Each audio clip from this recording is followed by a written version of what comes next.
来看国内消息，台铁工会为着抗议公司化，这个月初劳动节是发起无加班的活动。本地5日节是要继续举办，即马经过交通部的沟通了后，已经达成一寡共识，宣布会照常出去。 今年5.1劳动节，因为台铁公司化争议，台铁产业工会甲企业工会发起卖加班行动，造成表定的车拢取消。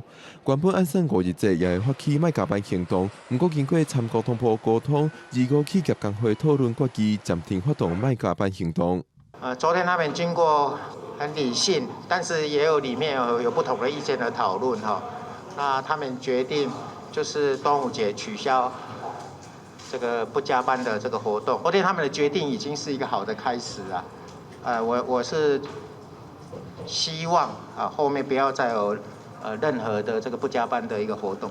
台铁企业工会表示，达成共识包括劳资双方承诺设置安全委员会，未来主法协商共同讨论，上济基金运作合理而且稳定票价，加参考其他国营企业改善员工加薪问题。那后续我们16个执法是希望在 年底前能够通过所以从现在开始有半年多的时间，我们会针对16个执法的内容，会跟工会好好来进行沟通。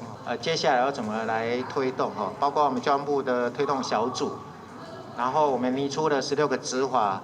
怎么样一个一个端出来跟我们员工还有工会做一些讨论。企业工会表示，卖加班连数目前是先传遍，但是无使用。未来中秋、双十投票日会阁看中央干部落实承诺，决定是毋是会阁有行动。